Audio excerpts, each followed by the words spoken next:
YSRCP MLC Chandrasekhar రెడ్డికి mind పోయి మాట్లాడుతున్నారని టీడీపీ రాష్ట్ర అధికార ప్రతినిధి ఆనం వెంకటరమణారెడ్డి మండిపడ్డారు. రెడ్ క్రాస్ చైర్మన్ పదవికి రాజీనామా చేస్తూ మంత్రి నారాయణపై చంద్రశేఖర్ రెడ్డి విమర్శలు చేయటాన్ని ఆయన తీవ్రంగా తప్పుబట్టారు. చంద్రశేఖర్ రెడ్డిని చైర్మన్ పదవికి రాజీనామా చేయాలని మంత్రి నారాయణ గన్ పెట్టి బెదిరించినట్లుగా కట్టుకథలు అల్లారని ఆగ్రహం వ్యక్తం చేశారు. అసలు 2019 వరకు Chandrasekhar Reddy red cross member కూడా కాదని, అసలు రెడ్ క్రాస్ లో ఏం చేస్తారో కూడా ఆయనకు తెలియదన్నారు. 2019లో మొదటిసారి మెంబర్ అయినప్పటి నుంచి ఇప్పటి వరకు చంద్రశేఖర్ రెడ్డి ఒక్క చుక్క బ్లడ్ కూడా రెడ్ క్రాస్ కు ఇవ్వలేదని విమర్శించారు. ఏదో రెడ్ క్రాస్ ని తానే ఉద్ధరించినట్టుగా గతం మర్చిపోయి మాట్లాడుతున్నాడని, రెడ్ క్రాస్ ని సర్వనాశనం చేసింది చంద్రశేఖర్ రెడ్డిని ఆరోపించారు. నెల్లూరులో మొదటిసారి రెడ్ క్రాస్ ను స్థాపించింది రామచంద్ర నాయుడు, సివి సుబ్రహ్మణ్యం అని ఆనం గుర్తు చేశారు. నమస్కారం. ఈరోజు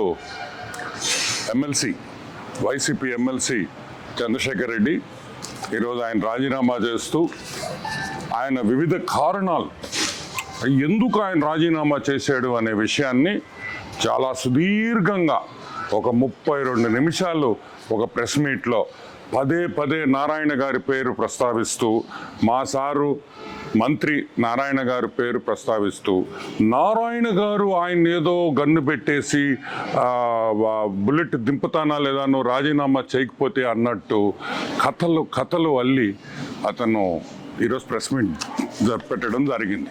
ఈరోజు మేము సూటిగా ఒకటి అడుగుతున్నా, 2019 వరకు అసలు నువ్వు రెడ్ క్రాస్లో మెంబరే కాదు. అసలు నీకు రెడ్ క్రాస్ యాడుందో తెలియదు, రెడ్ క్రాస్లో ఏం చేస్తారో తెలియదు నీకు. నువ్వు 2019లో రెడ్ క్రాస్లో మెంబర్ అయ్యావు ఫర్ ది ఫస్ట్ టైం.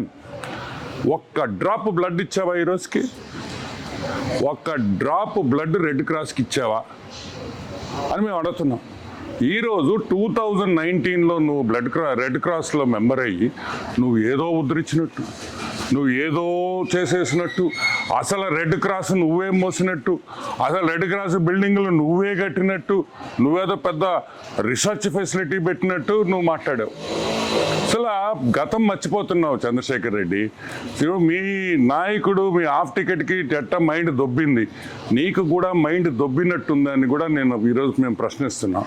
మేము ఈరోజు అడుగుతున్నాం, రెడ్ క్రాస్ స్థాపించింది ఫస్ట్లో నెల్లూరులో రామచంద్ర నాయుడు, డాక్టర్ సివి సుబ్రహ్మణ్యం వాళ్ళు ఆ రోజు 5 లక్షల రూపాయలు ఖర్చు పెట్టి ఈరోజు రెడ్ క్రాస్ని ఈ స్థాయికి తీసుకొని వచ్చారు. వాళ్ళకి మీకు తేడా ఏం తెలుసా? రెడ్ క్రాస్లో ఎప్పుడు రాజకీయాలు లేవు. అసలు నువ్వు ఎట్ట రెడ్ క్రాస్ ప్రెసిడెంట్ అయ్యావు చెప్పు? Maithili school owner Manohar Reddy panel గెలిచింది, నువ్వు వెన్నుపోటు పడిచి మైథిలి స్కూలు ఓనర్ని వెన్నుపోటు పడిచి నువ్వు ప్రెసిడెంట్ అయ్యావు. అసలు నీ ప్యానెల్ కూడా గెలవలా.